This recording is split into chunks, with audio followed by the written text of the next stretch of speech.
Hello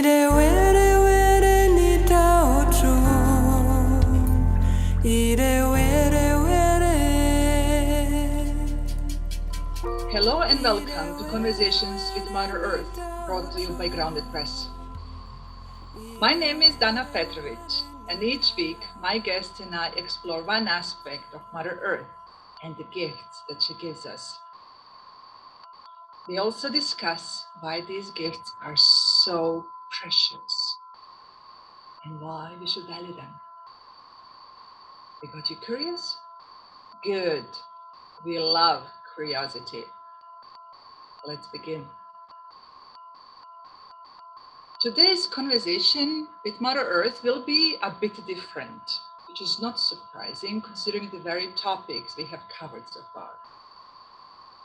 My guest in this episode is Professor Xiongbo Shi, who is thankfully based in Shenzhen, China, as I am right now, and therefore, unlike many previous episodes, we are able to meet face to face.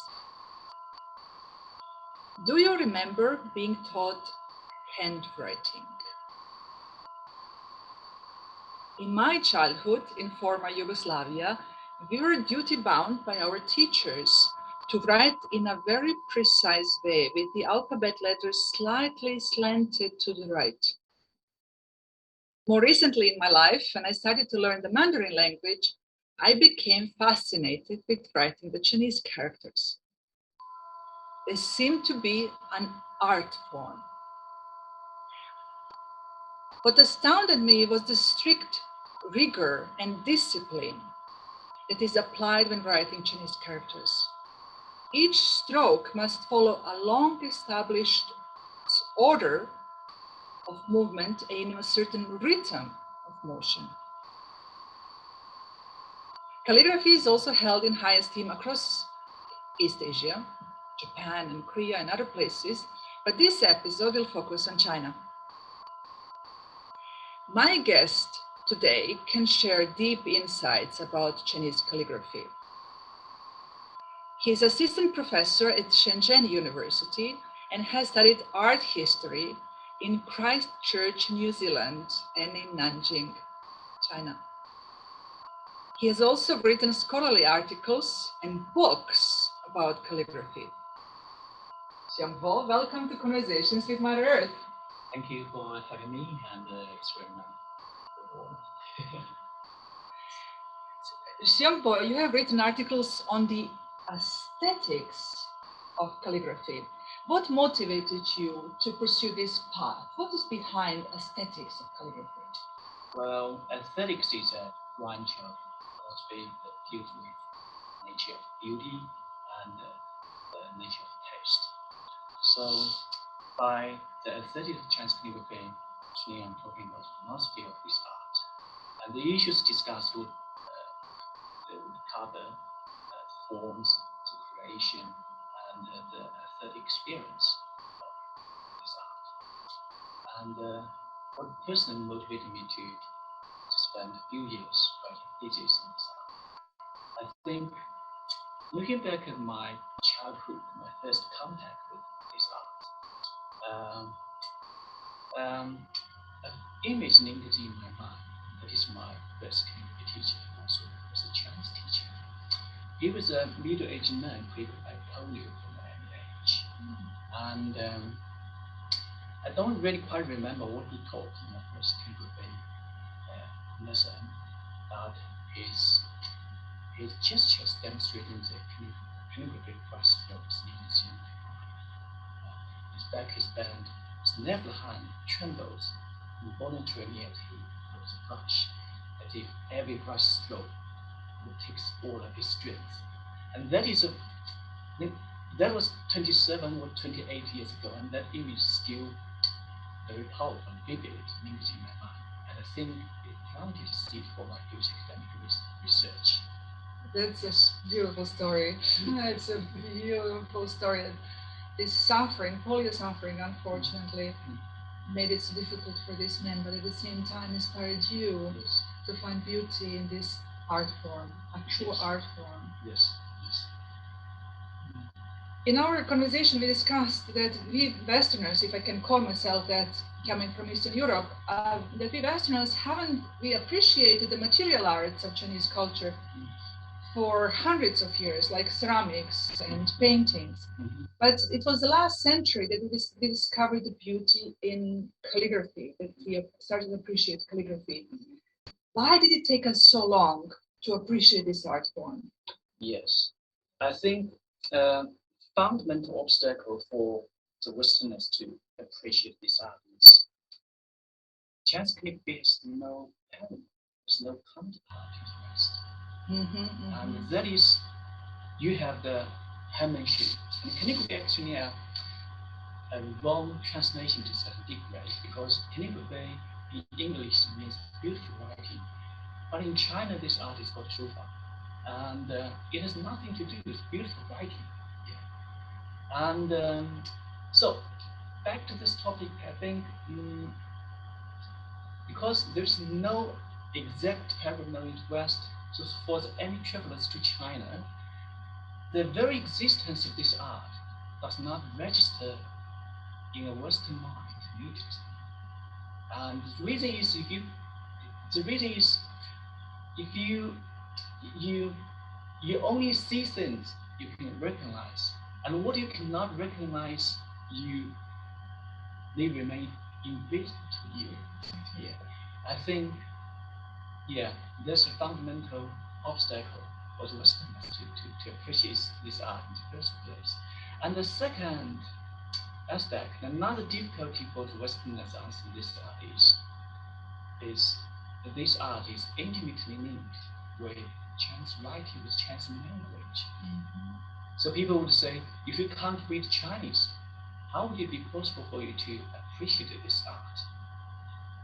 I will return to this point later. Yes. Later this show, later this episode. And a famous essayist and seismologist, whose name is Simon Nace, they put it in this way: to what degree is it necessary to be able to read Chinese in order fully to appreciate Chinese calligraphy?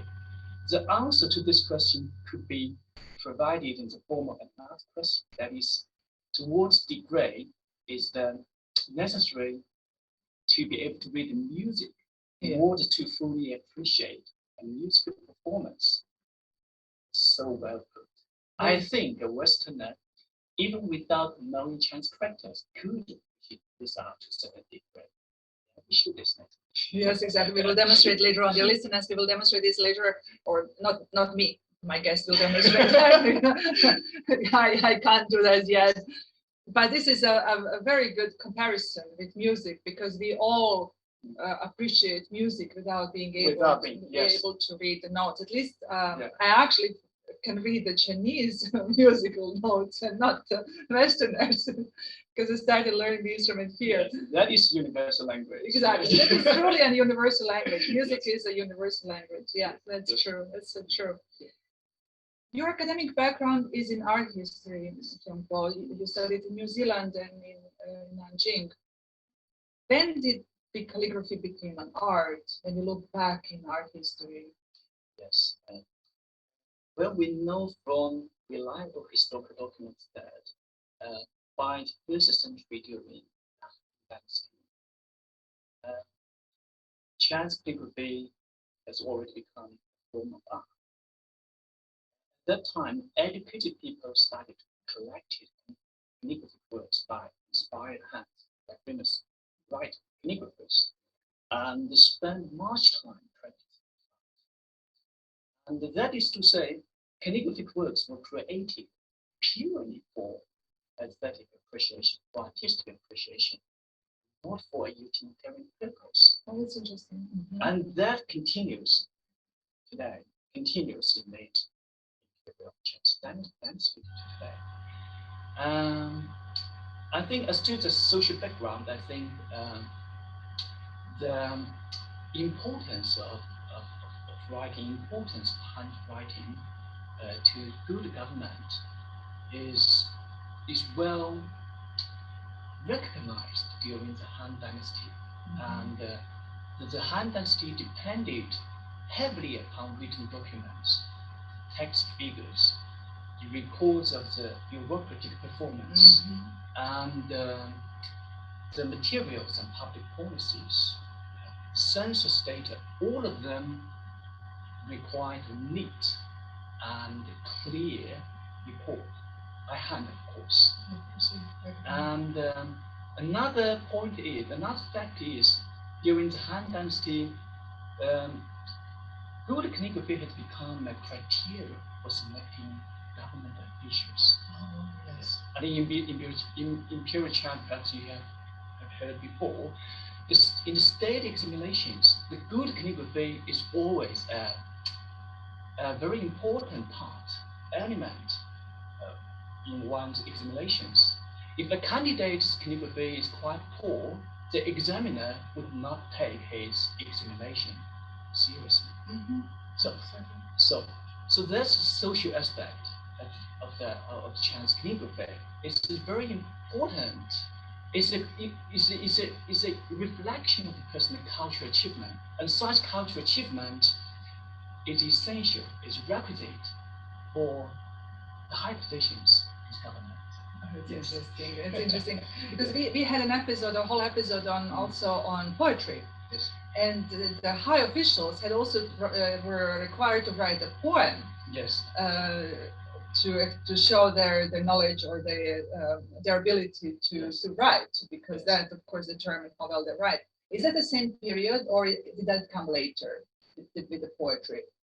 That's why in Chinese art history, we have a special term which is called three. That is, a fine scholar who is always official. This is why we have this term scholar official. A Chinese literary, a scholar official, excelled or often in these three artistic activities: calligraphy, painting, and poetry. Yes. That's interesting. Such an artistic need for a bureaucratic position. Yes. One wouldn't expect that would be the requirement for a bureaucrat. Just for our listeners to understand from a time frame, when was the Han Dynasty? Which the time Han frame? Dynasty roughly is the 1st century BC to the 2nd century AD. Yeah, roughly like that. So just around 2,000 years ago. Around 2,000 years ago. Yes. Okay. In your work, you talk about outer form and inner qualities of a brushstroke. What do you mean with that? Or a character? What do you mean with that? Outer form and the inner and spiritual qualities of Chinese calligraphy. Well, I think a piece of calligraphic work is composed of a series of progressive calligraphic lines, and the compilation of lines constitute a single individual character, and the compilation of the individual characters combines a whole calligraphic work. So every Chinese calligraphy teacher will direct students' attention to the three aspects. That is, individual brush stroke, the structure of an individual character, and the overall composition. And actually, a lot of Chinese textbooks of calligraphy, you would find these are the three formal aspects of Chinese calligraphy. Yeah. And the mastering of them, of course, are essential for practicing this art. And for them, inner or spiritual qualities, I think they refer to the subjectivity of the artist. That is, the artist, the calligrapher's disposition, his or her emotions, intentions might affect or participate in the actual calligraphic creation, and thus embodied in the calligraphic lines. And that's what I mean. The spiritual qualities of calligraphic work is that the subjective aspects of the calligrapher, his or her spirit, his or her intentions, emotions might be reflected in his work. You mentioned children in this, and what is interesting, when children start learning characters in China, um, they're given actually canonical works of old masters to Yes. copy. Yes. And so the first works are actually a copy. So how does this maybe prevent creativity or innovation, or does it? Mm. Yes, and that's actually the question posed by a lot of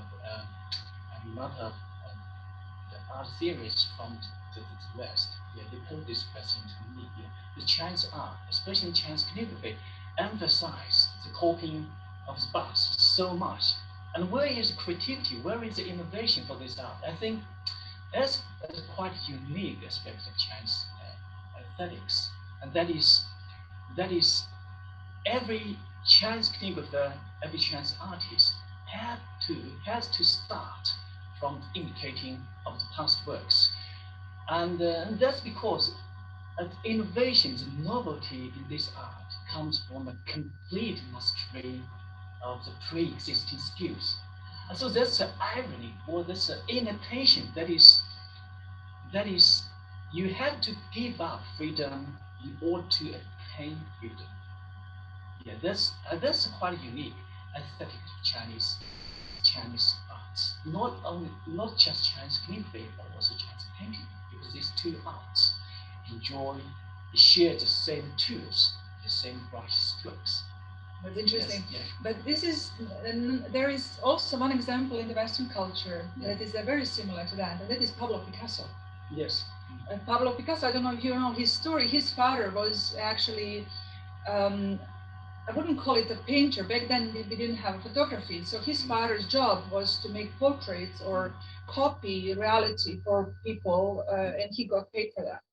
So Pablo Picasso started as a kid to work with his father. As a little child, he could create a perfect image of a bird, of a tree, or whatever was or he saw.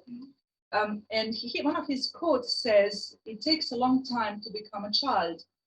And this is what he meant. He obtained the freedom that you talk about in later years. Yes. Yes. But firstly, he had to know exactly how to copy everything around him. Yes, and because that's what we call the artistic training. Yeah, and that's same for the great composers of Europe. That is, they study and practice masterpieces in the past, even after they develop their own styles. I think that's that's the same. Yeah. Xiongbo, after I started learning Chinese and writing Chinese characters, I of course did in pencil, not knowing better. But with time, I learned that there are other tools that you actually use in calligraphy, like a brush, like ink, inkstone, even something like paperweights and desk pads. So how do you use these tools? Can you demonstrate us? What we have here, on the table, we have the inkstone, the brush, the ink, prepared ink, and the paper. These are the four essential tools for calligraphic creation. And in traditional China, in every scholars or officials study room, you will find them. And the four of them are also called the four treasures of the study room in traditional China. So let's start with the writing brush. And Chinese calligraphic brush is made of animal hairs. For example, the goat's hair or the hair of the rabbit. Yeah. The brush is, I would say, the single most important instrument tool for this art. It's a very sensitive instrument, and the mastery of the brush will require high level on the part of the calligrapher, mental concentration, physical balance, and muscular control. It is like a seismograph of the calligrapher's mind, answering every pressure, every turn of the wrist. And for the paper, the Chinese paper was invented no later than the 2nd century AD, and also in the Han Dynasty. And it was soon became readily available and widely used by scholars and writers. And this is, we should bear in mind, this is very important for the emergence of this art in the very beginning. Mm-hmm. Yeah. And the Chinese paper, the paper used for Chinese calligraphy creation has an absorbent quality. That is, the slightest drop of ink, the lightest touch of the brush register at once on the paper. Yeah. No mistakes allowed. No mistakes allowed. This is a medium that tolerates no error, no mistake, no hesitation. Yes. And what? Oh, the ink. In traditional China, we use a ink stick rather than prepared ink as we have here. You grind the ink stick against the ink stone, and then we have this ink powder, and you mix this powder with water to produce usable ink for calligraphy. And well, today prepared ink is quite popular because it's just convenient. Exactly, Yes, exactly. yes. But the old masters, Yes. when they traveled, they didn't want to risk that they lose their ink, so they Yes. inkstone was a safer way. Yes, You know, exactly. you can always add water to Yes. it, and you always have ink. Yes, exactly. Fascinating, Yes. fascinating. Yes. Yeah, it's really fascinating. Mm. Are there rules how to hold the brush? Basically, there are two main methods to holding the brush. I will show both of them. Mm-hmm. And the first one is called the double hook. The first one is called the double hook method, which is also called the 5-finger method. And the second one is called the single hook method, as you can see here. And the difference between these two methods is for the double hook, you have the forefinger, and the middle finger hooks the brush.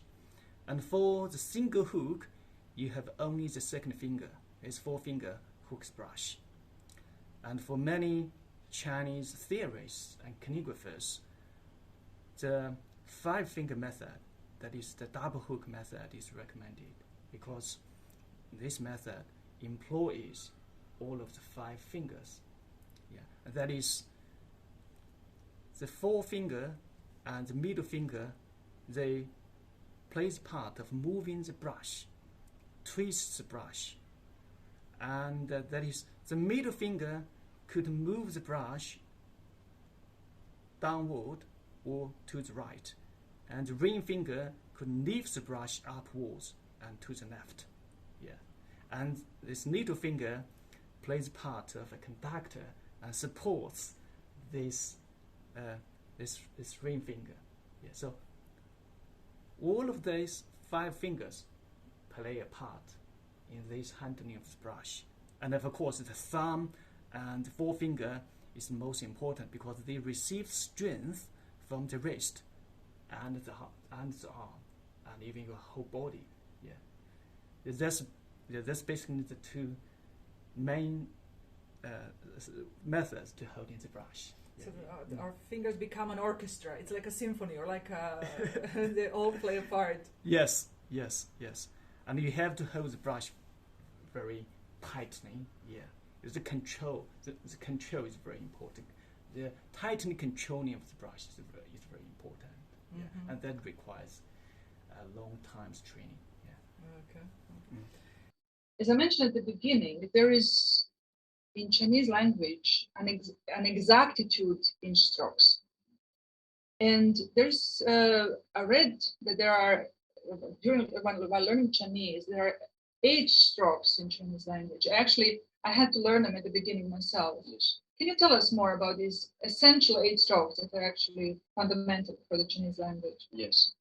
I think it's possible for me to enlarge your question. And that is, when you mentioned the 8 basic strokes, and actually we're talking about the 8 basic strokes of the regular script. Of the regular script. Mm-hmm, and for Chinese calligraphy, we have 5 main scripts. That is the regular script, the sleeve script, the cursive script, the running script. What else? The running script. Yeah, these are 5 main scripts. And when the beginners, as what you said, the 8 basic strokes, they refer to the 8 basic brush strokes of the regular script. And all of these 8 basic strokes are found in single one Chinese character, and that is called yong, which means eternity. So I would say there's no much mystery about these 8 basic principles. So they're the fundamental tools. Fundamental tools. Yeah, this character contains these 8 basic strokes, such as the dot, the horizontal stroke, the vertical stroke, the hook. Yeah, these are the basic strokes. Yeah, these are the components for every Chinese character, and that makes the exact handwriting, exact mastery of these brush strokes essential for the practice of this art. This is something that actually everybody can understand. Can you demonstrate to my listeners and viewers how we Westerners can appreciate the Chinese calligraphy without even knowing the Chinese language? How is that possible? And maybe you can show us the tools that you're using and write, do a little bit of writing. Would that be possible? Sure. Yeah. We use the paper weight, that is to make the paper flat, suitable for calligraphic practice or calligraphic creation. And we use prepared ink.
What I put down on this piece of paper are 8 characters. You could say it's a couplet. Basically, it means the cool winds, bright moon. Those who are at nature can obtain them. And for Chinese calligraphic practice and creation, normally the practitioners and calligraphers often choose poetic text for the creation. I think that is readily sensible to Chinese scholars and also for the Westerners. Yeah. But the appreciation of this art, the appreciation of Chinese calligraphy, does not necessarily require that everyone should be able to read Chinese. By which I mean, as we have discussed in this episode, there are 3 aspects of the 3 formal aspects of this art. So for a Westerner, for a foreigner who does not know Chinese language, who cannot recognize Chinese characters, we can start with the formal aspects. And first and foremost, we can start with the brush strokes. As we said, we can understand Chinese calligraphic work as a compilation of progressive calligraphic lines. Every character is composed of several strokes, and you can follow the progression of the strokes in a piece of work from the first to the last. And when you appreciate Chinese calligraphic work, you start from the top right, and that's where the calligrapher started his piece of his calligraphic creation, and you read from the top to the bottom, from right to the left. So in this sense, you can understand Chinese calligraphy as an abstract art, and you try to imagine in your mind the bodily movement of the calligrapher, of the artist, by retracing the brush strokes in your mind, rewriting them in your mind. That is how such an effect came into being. You just try to imagine them, and you are on the right way to appreciate this art. I think another aspect which would be quite helpful for Westerners to understand this art is to pay attention to the inks, the variations of the inks, because far from being stable and monochrome, the inks actually offers a range of nuances, the shades, the thickness of the ink, the darkness of the ink, and also we have the dryness of the ink, the wetness of the ink, and also as like the creation of the individual brush strokes, you can kind of imagine when the calligrapher dip his brush in the inkstone and start a new brush stroke. Because, for example, here I feel the brush is quite dry, and I cannot go on with this dry brush. I have to dig my brush into inkstone and start again with another stroke, with another character. And now you can sense the temporality. You can sense the temporal aspect of this Oriental art, and this is important for the appreciation of Chinese calligraphy. So that's basically my explanation for those who cannot read Chinese. I think these are efficacious, effective approach to this art. Yes. Very beautiful. Very, very, very nice. What else is important in Chinese calligraphy? Is there something that we missed so far that you would like to add to today's episode? I think we have covered main topics of Chinese calligraphy. What's left? I think we didn't cover the relationship between calligraphy and outside world. Mother Earth, yes, podcast, yeah. And it is actually a common saying in Chinese criticism that Chinese calligraphy should imitate forms, shapes of natural things outside world. And this would be rather confusing for foreigners or for another Chinese scholars. That is, how could this abstract art, you would say, represent the outside things, the external things, because calligraphy is not like painting. The painting aimed at our representation of the natural things. The calligraphy is all about characters. It's all about brush strokes. How would it possible be calligraphy? How would it possible for calligraphy to be resemblance, the imitation of the outside world? We cannot, of course, find similarity between this character, which means the wind, with the wind in the outside world. Well, I think for Chinese calligraphers and Chinese theorists, this point should be understood in another way, in a much deeper way. That is the Chinese calligraphers, they don't actually aim at a pictorial representation of the external world. Rather, they got inspiration from the outside world. They got inspirations from a rock, from the shape of a bough, from the shape of a tree, from the movement of the water, and then they try to embody such rhythm, such movement, such spirit they found in the outside world, and then they embody such spirit, rhythm in the actual calligraphy practice, creation. For example, we have an idiom quite famous in calligraphy criticism, which goes like this: as dot, one basic stroke in the eight strokes. Yes, the dot should be like a falling stone in the peak. That does not mean a dot should resemble the shape of the rock, of the stone in the peak. Rather, the dot should convey a propensity, a movement, a rhythm that is analogous, that is similar to the propensity, the momentum of the actual rock in the outside world. That's fascinating. Yeah, that's what I really want to add to this episode. That's fascinating. That's really fascinating that the rock, which is actually very often unmovable, that expresses the propensity of the movement. Yes, and exactly. It's fascinating. Yes. But to add to this, the characters were originally copied from nature. When you look at the old, a small portion. I would say not all Chinese characters. A small portion. They evolved. Yes. They evolved with time. But the original ones, like the moon and the sun and all that. Yes. When you understand the origins, it's easier to understand where the characters came from. Fascinating.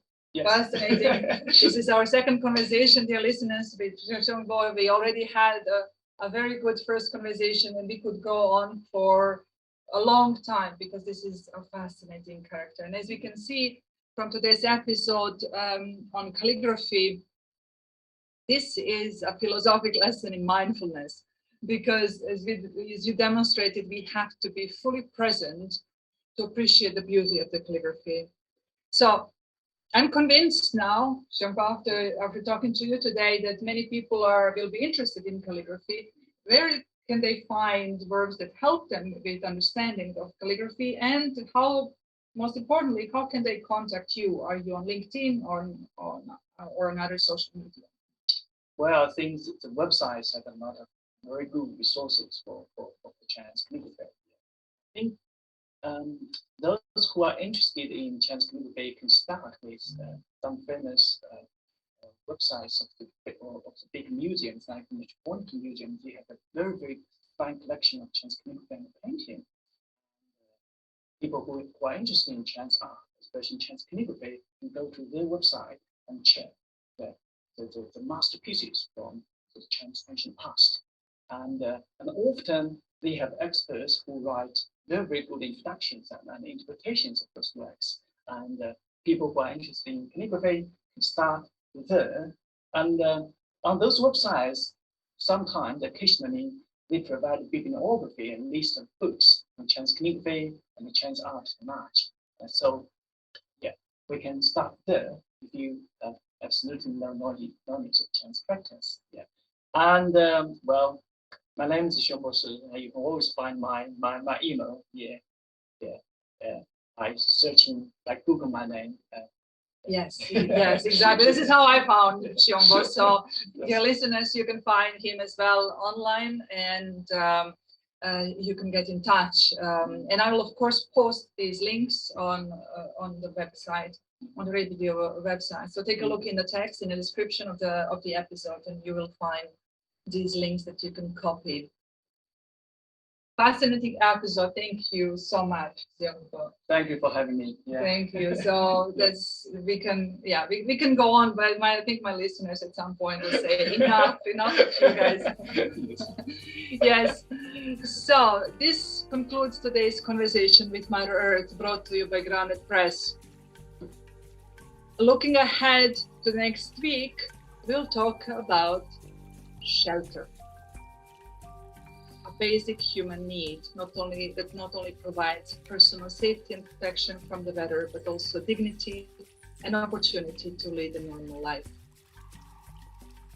So I am assured that next week's episode we really need shelter you. Stay tuned.